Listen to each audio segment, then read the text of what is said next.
Morning, good afternoon, good evening. Welcome back sa ating channel, Naitsutso. So, ito may paparating na bago tayong i-add dun sa list ng pet sa Pet Plants. Pet Plants Philippines. Ito yung pet na sugar glider. At ito ay galing sa DJ Pets kay Ma'am Nais Saho sa kanyang partner. Ayan. At ngayon napaparating yun mamaya mga Euro 9-10 o'clock. So pay natin. So dito naman sa taas, ayan, kinlear na natin yung mga lugar na to. Kung natatandaan nyo, 5 years ago, 6 years ago, dito nakalagay yung mga BFT natin.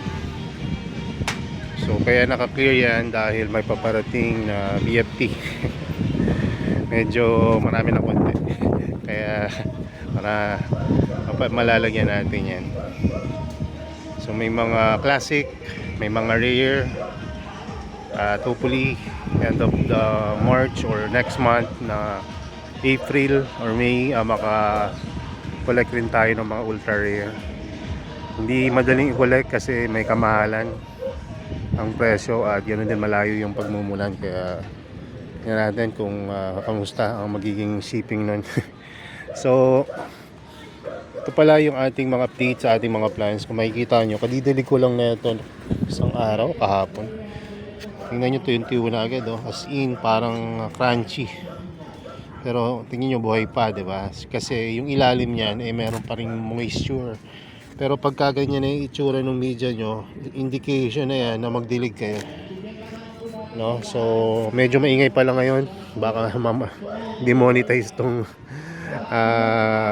ating video na to, pero okay lang, at least nakapag update tayo. Parang ano kasi dito sa amin, anniversary ng aming municipality ng GMA Cavite. Ayan, dun pala sa mga taga GMA kung may nanonood man dito. Ayan, meron tayong dito carnivorous plant nursery sa GMA sa harapan lang ng munisipyo, at we are DNR registered, no? At registered din tayo sa DNR. At ito pala yung update sa ano natin, mga seeds, ayan, or flower pala ng BFT. Meron akong napansin dito, ang sa tingin kong mga successful na seed ay yung nagbibilog, yung tulad nito, oh. At yung mga unsuccessful, itong mga yan, yung halos walang, parang walang laman talaga. Ayan, so hindi ko to na pollinate manually lahat kasi nga kumbaga sa dami ng ginagawa natin ngayon, talagang hindi ko na naisa-isa. Pero may mga pollinator naman tayo dito. Maasa tayo na na-pollinate nila to. At naging sa ano, magkakaroon tayo ng seeds after a few months. Ayan. Pansin ko dito sa ano, Ongki Horongkus. Ganda ng pagkakakulay niya. Ayan, oh. Speaking ng mga variegated na BFT, paparating yung salmon natin, no? Hindi ko alam kung yung Ongki Horongkus at salmon parehas or magkaiba, pero ito kasi Ongki Horongkus itong nakuha ko, tapos may paparating ako ngayon salmon. Aba, nag-upgrade na. Nag-upgrade na ulit si Royal Red. Kahapon pala may nakarating na halaman dun sa naka-order sa atin, at ang naibigay ko pala ay Royal Red. Nung una hindi ko pa matanggap kasi sabi ko, sinefrate ko yung mga yun eh.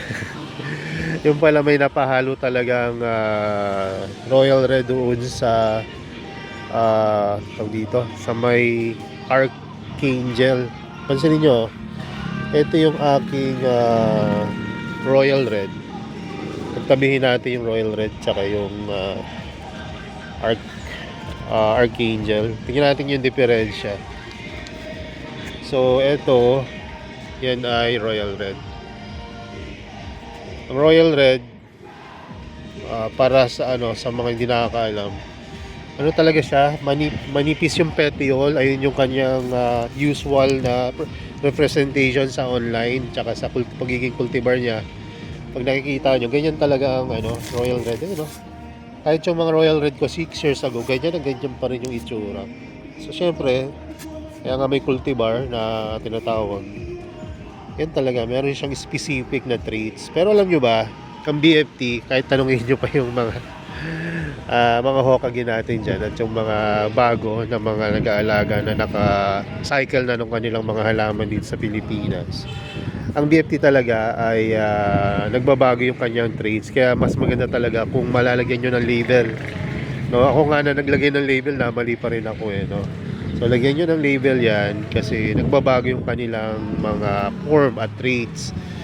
Say for example, yung SPB no nakaraan na na-out natin na wala namang pom-poms yun. Pero ang SPB, di ba, nagpo-produce siya ng pom-pom straps o yung parang drizzle yung dulo niya, no, na parang pom-pom sa mga cheerleader.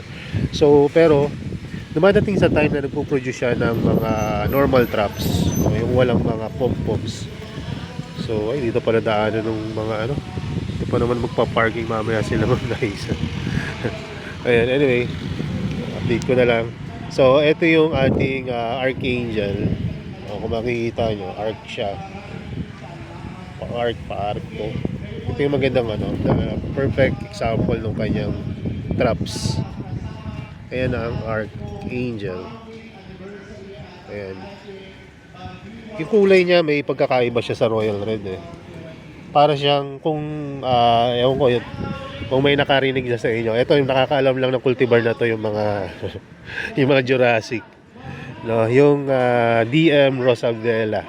Ayan, ito ay galing kay Sir Roselo, pero wala na tayo nun ngayon. Pero isa yun sa mga favorite ko na cultivar dati, na kahit na bilhin ko ng mas mahal kaysa sa regular price, gusto ko talagang bilhin kasi isa yan sa mga mag-a-apple of my eyes na mga cultivar. So may pagkahawig tong Archangel doon sa kanyang kulay. Tsaka form ng traps, yung itsura niya, yung parang mataba. Tabi yung itsura, compact, and ganun ang Rosabella. Pagdating naman sa ito Archangel niya na. Ito naman sa Royal Red, kung mapapansin nyo, puproduce siya ng bigger traps. Nagpuproduce rin siya ng mga ganyang traps, yung petiole na matataba. Kaya nga ako mali nung nakaraan kasi kung ipagtatabi mo yan ay halos magkamuka. At pagiging arc naman yan, parang mas arc pa nga itong mas arc pa itong Royal Red, kaya nabudol rin ako. At kung hindi nyo talaga lalagyan ng tag at hindi kayo, kumbaga hindi nyo nakitang lumaki ito mula sa maliit hanggang sa paglaki at nag-cycle ng ilang panahon, hindi nyo masasabi nakilala nyo na yung cultivar. No, alam mo, B52 and D6XL na nga lang No, kung hindi mo masyadong kabisado yan, mamamali ka. Iba yung D6XL, yung kanyang gilid talagang merong parang linya. Parang ganito Ito ang gandang example ko. Yung straight na straight yung kanyang gilid ng ayan, yung straight itong side na to. Ayan meron siyang magalinya na straight. Ayan. Pagdating naman sa B52, siya, round. Hindi siya yung ganyan. Ipakita ko sa inyo. Tayo ng sample dito na medyo round yung dulo.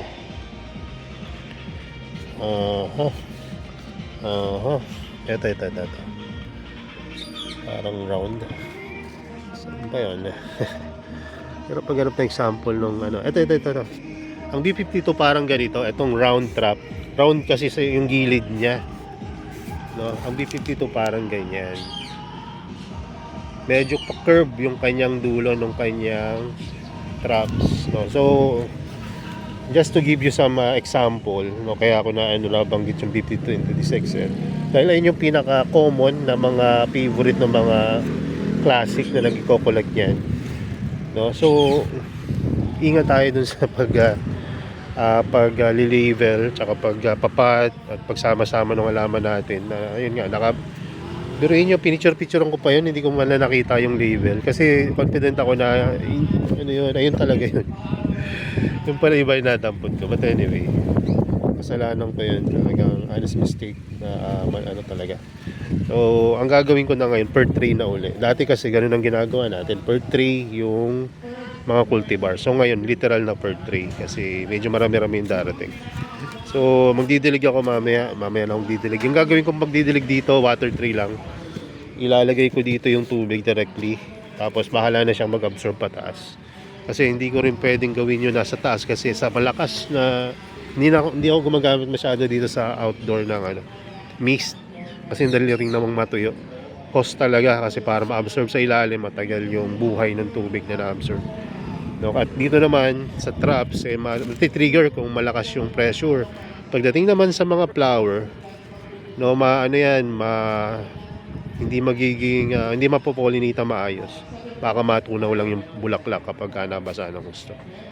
So yan, pasok tayo dito naman sa ating growing area. Yan.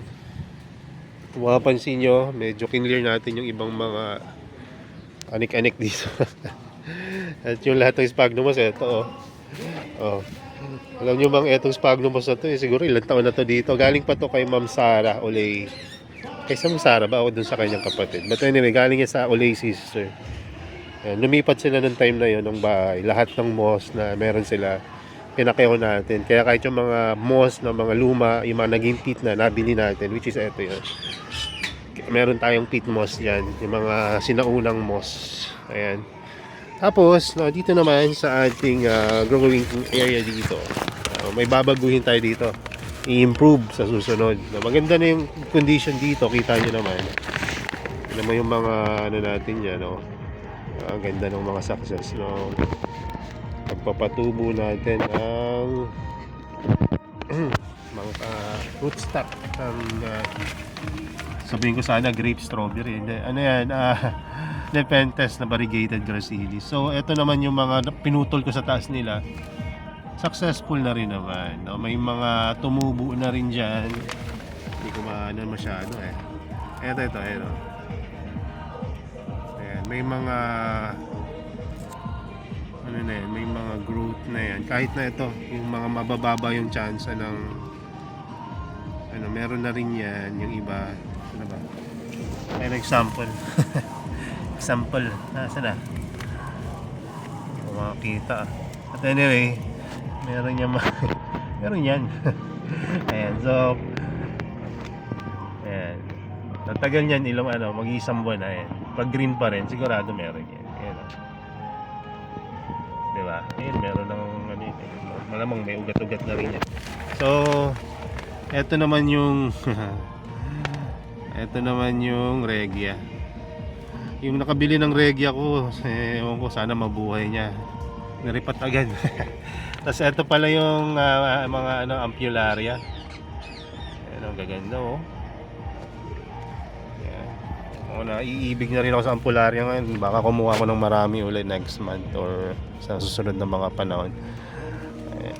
So kasi mga lowlands madaling alagaan kumpara sa mga intermediate and highlands.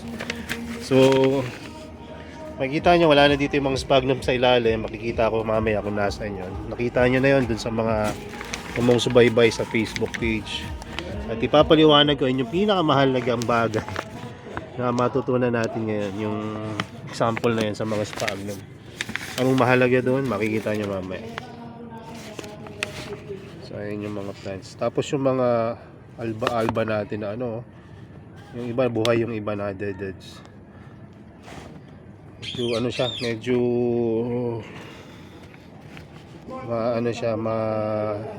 sa pagdidilig. Parang gusto niya sakto lang, gusto niya natutuyo minsan sagad ako magdilig dito sa mga to yun. But anyway, may mga halaman talaga na hindi ganun kadaling alagaan. So ito naman yung ating Adelaide ni Sir Raylon. Shoutout to Sir Raylon. Maglulo pa kami mamaya Mamalapit ka lang, padadalang kita. Ayan. Kung gusto ka, dalang kita, sabi ka lang. Ayan, tas ito ayan, ito yung Mirabilis, ang ganda Yung mga Mirabilis ko pala dati, tinatag ko yun as Mirabilis. Hindi pala yun, Mirabilis talaga, pero hindi siya pure Mirabilis tulad itong mga to. Ayun ay Viking, ano kayang nun, cross nun. Parang Mirabilis yun kaya sabi ko Mirabilis nga. So ito yung ibang mga nag-feature na, yung mga iba. Ayan. Yan, gaganda na, di ba? Tapos lahat na neto sa Raylon pala. Si Raylon kasi nagbigay nito, nag-germinate na. Nakaswap ko ng halaman yung nakaraan. Germinate na. Ayan, germinate na yung lahat. Ito yung pinakamalaki. Tapos ito yung mga ping, which is nag-ano na rin, nag-strike na rin yung ping na tinanim natin. Diba? So, para may isa na yan. So, ito yung isa pinakamahalaga na gusto kong i-share sa inyo. Marami dito pwede kayong matutunan dun sa mga baguhan. Kung gusto niyo lakasan o taasan pala yung humidity sa inyong lugar, pwede kayong gumamit ng water tray o kahit hindi tray, basta't may water sa ilalim. Ayan o, tubig yan. Tapos, hindi yan nakadikit sa halaman. Ayan o, hindi directly nakadikit sa halaman. Hanggang dyan lang yung tubig niyan. So para sa yan, ba't nyo nilalagyan ng tubig kung hindi pala didikit? Ayan ay para lang na yung evaporation ng tubig mag-produce ng more humidity and lower a little bit of temperature. So eto namang mga sphagnum moss sa taas. Eto bago lang to, kahapon lang namin nilagay. Naisip ko lang kasi sabi ko may paparating na sandamakmak na halaman. Saan ko naman lalagay yun, di ba? So kailangan ko mag-clear ng space para doon sa paparating. So wala na akong space. Mauubos yung space ko dito. Sabi ko, ano kaya? Isabit ko kaya? No, iisip ko pa lang, sabi ko, paano kaya gagawin na isabit yun? So sabi ko, marami kaming ano dito. Ito, nylon ba tawag dyan? Sabi ko, gamitin natin yan kaysa bumili tayo ng anong materials. Tapos, nagpabili na lang ako ng, ito, ang tawag yan, alambre. Tapos nag-letter S ako ng alambre. Meron pa bang sample dito na natira? Wala na, nailagay na. Pero ano yan, ginawa, letter S yan. Tapos tinalian namin ng nylon ba tawag na? PC yan. Tapos may ganun din sa taas yung setup, pa letter S. Ayan, ayan, nakasabit dyan. Simpleng-simple lang. Ako yung gumawa nung sa wire. Yung misis ko naman yung gumawa dito. Ayan, kaya hindi pantay-pantay. Hindi siya gumawa. Joke lang. Kasi ito ako yung gumawa. Pantay na pantay, di ba? Sabi ko, ganyan lang gagawin natin. Pares dapat. Siguro dahil sa pantay-pantay naman daw lahat, kaya lang sa pagkakatali nag-iba-iba ng size. But anyway, ganun yung prinsipyo. Na ihahang ko to. Bakit? Kasi ano ba, yung hot air saan papunta? Pataas, di ba? Kaya nga may hot air balloon eh. Tapos yung lamig, halumigmig, saan pupunta? Pababa. So yung lamig pupunta sa baba. At sa baba, nandun yung aking mga halaman. Di ba? So, at magpuproduce siya ng, bukod siya shade, which is dun sa mga, ito kasi yung mga lugar kung saan ina-acclimate ko. So maganda na medyo hindi ganun ka-harsh yung environment kapag ina-acclimate nyo yung halaman, para kung may matutuyo man ng mga leaves ay minimal at makapag-adjust sila. Pero dito sa lugar na to, hindi dapat na masyadong basa. Basa yung ilalim, pero yung halaman, yung kanyang media, hindi dapat masyadong basa. Kaya huwag kayong magdidilig basta-basta kapag may mga ina-acclimate kayong halaman. Huwag nyong hayaan na water lagyan na talagang nung mga tubig, kasi mabubulok yan pag uumpisa yan ng pagkabulok. Ang ganda rin na gumamit kayo ng sphagnum moss na galing sa live. Bakit? Kasi yon ay anti-fungal, antibacterial properties. Meron siyang ganung mga properties. So tulad ng mga sphagnum, i-research nyo na lang para hindi nyo makasabihin nyo budol eh. I-research nyo na lang. Tataka kayo, bakit 6 years ago ganito ginagawa namin at until now ito pa rin ang ginagawa namin. Kung hindi effective yan, malamang matagal na naming tinigil yan, no? Pero ngayon hindi kami gumagamit ng chemicals, no? Dahil na try ko na yon, gumamit ako ng kung ano-anong mga chemicals na available sa market. At I don't know, walang nag-work lang pagka ilang panahon, pero afterwards mas malaki yung disadvantage mo kasi tumitigas yung rhizome, yung media nasisira, at malaki pa yung epekto nun sa health ng plant, at lalo na dun sa mga nag-handle nun na walang alam. Kasi lalo na yung mga Starkill G at iba pang Puridon ba yun? Yung mga systemic pesticides na yan ay cancer, cancer agent yan, no? Very cancerous yan sa atin. So kaya no, may mga good farming practice tayo na tinatawag, no, sa agriculture. Hindi naman ako agriculturist, pero numatin kasi ako ng mga seminar, no. I think 40 days before the harvest hindi na sila nagpe-pesticides, no. May mga iba gumagawa nun, may mga nagpa-practice nun, pero may mga iba na hindi. So sa carnivorous plant, since hindi naman natin to kinakain, no, kung mag-pesticides tayo, grabe, 'di ba? Every month or every ilang weeks, no? So anong kayang epekto nito sa atin na nag-handle directly nung hinahawakan nating halaman? Hindi ba tayo natatakot na baka magkasakit tayo? No, para sa halaman natin, go lang, no? Pero ayun, ingat tayo. Hindi ko kayo pinagbabawalan na gumamit niyan kasi may mga ibang situation na kailangan talaga, no. Pero as long as you can manage na walang mga ganong gastusin at risk na magkasakit tayo at ganoon din masira yung media natin, no, eh iwasan natin yun, no. May mga media ako dito 6 years ago nandiyan pa rin. Bakit? Kasi nga hindi na sila nakatikim ng mga ganong klase ng chemicals, no. At may mga iba naman ako na kararating lang dito pero galing kasi sa mga puro chemical, eh, kailangan ko i-repat at hindi na pwedeng gamitin yung mga ano na yun. Kahit na gawing media sa iba, hindi yung ginagamit kasi very harmful. Kung may mga alaga kayong aso, lalo na kasamang bata or mga ibang mga pets na pwedeng makaano, no, or beast tulad dito, no. So ito yung update dun sa mga dumating na nakaraan, no. So ayan sila, nagpo-produce na ng mga bagong growth at soon ay akin na tong ilalabas kasi ang Capensis naman ay matibay sa labas. At kung mapapansin nyo dito, merong lugar na kung saan may mga plastic at yung iba nga nakabalot pa sa plastic, eh. So ito yung isa kong paraan para yung mga maarte o yung mga kailangan na higher humidity na mga halaman ay mabigyan ko ng tamang humidity, no? Since yung aking inaalala lang dito sa batch na to na naka-expose dito ay yung Helianthora nutans. Dahil ang Helianthora nutans ang bilis yan, ang bilis niyang matuyo. Bakit kaya? Kasi yung kanyang pitcher kapag juvenile pa lang o maliit pa, hindi nakaangat, nakagilid, kaya hindi masyadong nalalagyan ng tubig. So ang bilis niyang matuyo, kaya kung mapansin yung mga dulo ng nutan sa umpisa ay may mga tuyo. So dahil pagilid kasi yung kanyang pitcher. Pero ang minor, kahit na maliit pa lang yan, pataas na agad yung pitcher niyan. So kaya kapag dininigan nyo, ang bilis nyo, ang daling buhayin, di ba? Pero yung nutans, habang tumatagal, mas mahirap buhayin. Kasi bakit? Kapag lumaki naman si nutans, ayan, mas si nutans dito, yung nasa gitna. Ayan. Kapag lumaki naman si nutans, kahit na upright na yung kanyang pitcher, eh napakalaki naman kumpara sa minor. Umaabot yun ng almost 11 to 12 inches yung laki ni nutans kapag nag-produce na ng pitcher na matured. Bakit ang bilis niya matuyo? Kasi nga kapag malaki naman siya, bukang-buka naman yung pitcher na nutans. At it requires a lot of moisture para i-maintain yon yung malaking pitcher na yon sa kabila ng maliliit na pitcher niya na umpisa at bila siya nag-pitcher jump. O kailangan mong mas i-mist yon kapag lumalaki na siya. Sa minor, very minor talaga ang pag-aalaga at maintenance sa minor. Ayan.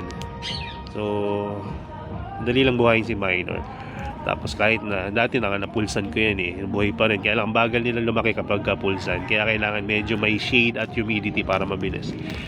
Pagdating naman sa Brocchichenia, yung bromeliads na yan, hindi ko mabanggit yung pangalan, no, ang dali rin yan. Parang mas madali pa kay minor. Kasi nga, ewan ko, parang siguro yung iba nila, talagang easy to grow talaga tong bromeliads na to na carnivorous. Kaya kung mapapansin nyo, ginawa ko siyang bakod ni nutans para magbigay ng more moisture, shade, at may commanding siya. Tapos dito naman sa mga Capensis natin, ang pinakamatibay sa tingin ko yung Capensis na classic, yung broadleaf. Tapos sumunod dyan ay yung alba at yung narrow red. Itong narrow red, napakaganda nito kapag nasa pulsan or maganda yung ilaw mo kasi pulang-pula siya. Ayan. So ito namang ayan, ito naman, puti naman siya, no, yung kanyang dew. Etong alba ba to tawag dito. Ayan. Tapos nandun yung natin, itong prolifera and Andromeda. Sir, okay lang ba yung Andromeda mo dyan? Parang gulay na lang yan ang ginawa mong ganyan. Bakit di natin tingnan? Ayan. So, ayan na si Andromeda. Mag-uumpisa na siyang mag-June. Ayan ang dahilan kung bakit ko binabalot si Andromeda. Na-discover lang natin last month kung paano alagaan ito ng maayos. Kaya, thanks God. At napaibig tayo. Kaya yan, yung order tayo ng Sandamakmak. At ito naman si Prolifera. Ito yung bago nating ano dito, carnivorous plant na medyo suplada.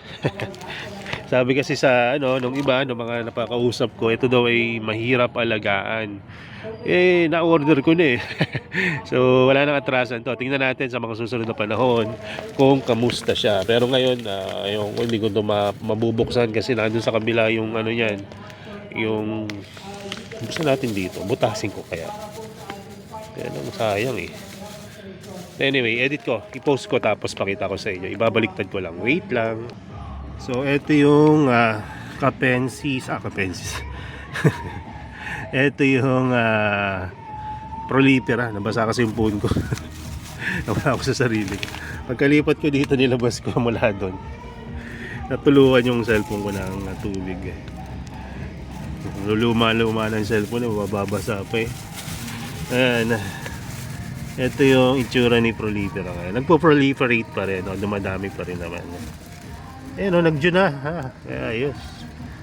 Nag-June na siya. Walang June. Yung June nandun sa bandang loob eh. Siguro nga kailangan na ito ng higher humidity. Tingnan nyo. May June na. Pakita ko yung ebidensya. Ano? Paya tayo. Ayan. Ito. Ayan. Ako nag-joke. Mahirap to alagaan daw eh, kaya kinakabahan ako eh. Dati marami na nagtitinda nito nung panahon pa nung classic era, pero hindi ako bumili kasi hindi ako masyadong nagagandahan sa totoo lang sa Prolifera. Pero ngayon nakita ko na yung kanyang use sa mga terrarium, no? So kasi mas gusto ko yung malalaking leaf, no? Andromeda. Lagi ako namamali dyan. So kasi malalaki yung nito. Pero itong Prolifera, alam nyo ba, napaka-unique rin nito. Kung kapag alaga na kayo ng strawberry dati, parang ito is strawberry na carnivorous plant. Paano ko nasabi yun? Kasi ito nagpo-produce to ng runners. O yung flower niya, parang runners. Yung flower niya, hindi siya nagpo-produce siya ng viable seeds. Kundi, yung flower stalk niya, tulad yung mga yan, ito yung way nila ng pagpaparami. Ang mangyayari dyan, lalapag yan. Pag lumapag yan, another Prolifera. Kaya siya Prolifera kasi mabilis siyang dumami. So excited rin ako dito kasi nga bala ko rin gumawa ng mga terrarium pero hindi pa ngayon. Medyo busy pa tayo. So ayan ang Prolifera. Daling alagaan rin pala yan. Basta tama yung pagpaalaga mo.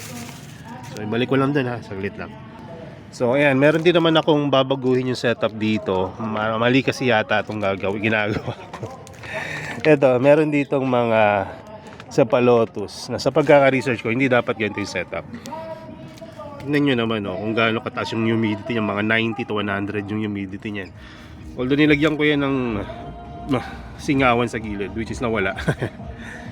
Ayan, so hindi kasi siya, actually may mga ilang panahon na rin ako nasa community ng mga Cephalotus kasi nga paborito ko to pero wala akong pambili dati nito at hindi ko rin siya ganun kakayang alagaan. Hindi ako marunong mag-alaga ng Cephalotus kasi mahilig ako mangalkal ng halaman nung bago pa lang ako. Experience pa yung mga mag-experiment mo, pagpo-propagate agad kasi gusto mo makabenta agad para makabili ka uli, ayan yung mga situation dati. Ano ngayon, may dun sa community ng carnivorous plants, sa international community ng Cephalotus group yon. Sali ako doon. Tapos merong isang member doon na naiwan niya yung nakalagay excuse me po, sa Ziploc. Tapos lumipas yung taon niya ata or several months, 6-7 months.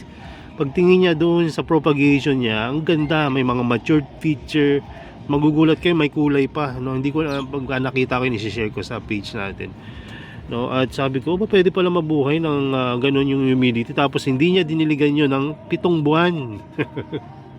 Dahil nga yung moisture nag-stay lang doon sa ziplock. Pero yun yun, nabuhay niya. Kaya nga sabi ko, ganito na rin gawin ko dito eh. Kasi nga, minsan hindi nakabukas yung picture yung mga cephalotus ko. So ito ay yung German X Sec Giant. So ayan. Gusto ko na siyang i-open eh. Pero ang pag-open kasi ng plant, hindi siya yung biglaan. Hindi mo i-open agad ngayon. Doon pala sa mga namamatayan ng halaman ng biglaan. Kasi nga, binibiglaan nyo. Huwag nyo biglain. Bibiglain rin kayo niyan pag biniglaan nyo. So hayaan nyo siyang maka-receive ng less humidity, ng dahan. Huwag yung biglaan. Kasi pag biniglaan nyo, parang kayo, halimbawa, nagbakasyon kayo sa Baguio o sa Tagaytay ng ilang panahon. Tapos punta kayo ng Maynila sa Pasay. Diyan kasi ako nagbo-board dati, no, nag-aaral ako. Anong pakiramdam nyo? Di ba ang init-init, no? Kung halimbawa, electric pan lang kayo, tulad ko, no, nagbo-boarding ako dyan, electric pan lang. No? So, ang init. Parang katabi nyo yung kapitbahay nyo, yung village ng impyerno. So, ayan. Ayan, so, ito. So, ang gagawin ko dyan, i-open ko. Pero hindi ko siya i-open ng hayaan ka na ganyan. Ganyan lang. Nung tinali ko to, ganito yung itsura niya. Kasi alam ko i-acclimate ko siya. Ganyan, may naka-open na konti. Pero nung siguro kalilipat-lipat ko ng mga plants, nasarado yung isa doon. So, yun lang. Hindi ko napapakita sa inyo pag-open ng isa-isa. Pero ito yung mga Sec Giant. German X Sec Giant. Tapos ito yung Big Boy. Ayan. Mas makulay si Big Boy. Pero mas marami naman si Sec Giant. Tingnan nyo. May kulay pa kaya ito. Ilang araw na rin itong naka-over. Ayan, meron pa rin naman. Diba? Mas makulay. Mas marami lang si Sec Giant. Ito marami rin to. Itong Big Boy na to. Mamaya, yan, alisin ko na lahat yung mga cover, mga tali nila. Ito yung ginagamit naming panali. Gusto naming i-adapt rin to, yung mga ganun tali-tali para madali yung packaging. Tapos ayan, nag-open na rin yung picture na itong isa, yung heart LBBXB. Ayan. Tapos ito naman yung Gotika ng mga process ni Gotika. May mga Gotika dyan nakakaiba, kaya ayoko munang ibenta yan. Tagal na neto dito. Hinintay ko lang silang makarecover, mag-picture. Pagka nakita ko na yung gusto ko dyan, itatabi ko, bibenta ko. Meron kasi dyan na parang, ewan ko, Gotika siya, tapos may tabi, tapos ang liit nung entrance nung lead. So, parang may pag-aristo. Kasi seed grown yan. So iba-iba yung naging traits. Tapos ang laki niya na para ibenta, i-ship. Sabi ko, bilhin ko na lang yan. Binili ko, mahal lang ng shipping, pero yan, nakarating dito. So anyway, kapag nakuha ko na yung dalawa, yung gusto ko niyan, yung isang itim na mataba, tawag nila old man sacks, yung tawag nila ng taba eh. Tapos yung isa naman ay tag dito, yung parang aristo na Beichi ay na ayun, parang ganun, no? So tingnan natin. Kasi yung iba dyan, ganun din naman yan, pare-pares lang yan ng process, although magkakaiba yan kasi seed grown. So titingnan natin, baka may magaganda pa dyan. Tapos ito yung isa, magpipicture na rin to, itong isa, kasi tumataas na yung humidity sa growing area. At kung makikita nyo dito, kung makikita nyo dyan, isang layer pa lang yan, hindi pa nga tapos, lalagyan pa natin dito. Tapos tataasan pa natin, lalagyan pa rin natin ng isa dyan na mga ganyan. So tataas yung humidity na ito. Ang target ko at T70, stable 70 pataas, hindi bababa ng 70. Okay na ako doon kasi outdoor ako, I think ang hirap i-achieve nung 90 to 100 humidity kung outdoor ka. Kasi pagka 100% humidity mo yon, isarado mo lahat ng singawan dyan, iinit naman yung setup mo. So ang aking goal ay hindi tumaas yung temperature, bumaba pa nga sana, at tumaas naman yung humidity ko. So ayun yung challenge. Kapag na-achieve natin yan, i-share ko sa inyo kung ano yung mga dapat yung gawin at ano yung mga dapat kayo ay maging maging patient kayo, pasensya, no? Kasi it will take time bago nyo ma-achieve, lalo na kung yung mga sphagnum moss nyo ay tulad nito, mga bagong tanim. Ayan. So ayun lang muna mga kaibigan, mga tropa. At yung seeds pala ni Sir, yung kaibigan nating taga Bicol, hindi ko nababanggitin, baka ayaw niyang magpa-shoutout. Ayan, nag-germinate na. So ito parang mag-germinate na rin to, sir. At hintayin lang natin. Yung galing naman sa friend natin na seeds, walang tumutubo. Mga luma kasi na seeds yun. Ang tumubo, ayan, pansit-pansita. Pero yung mga seeds hindi, siguro luma. Pag luma na talaga yung seeds, mahirap na patubuin. Pero hindi pa rin natin yan nasusukuan kasi may nangyari sa atin na dahil highland siya, matagal lang talaga mag-germinate dahil luma rin yung seeds. So dinidiligan ko pa rin yan lagi, kaya tumubo yung mga damo. Kailangan ko rin ng pansit-pansitan, rupok na yung aking tuhod para sa arthritis kasi. So ayan, ang haba na itong pwede ng pang ano to, marathon. So ang haba ng video natin na to. Salamat sa inyong panonood at good morning sa ating lahat. God bless.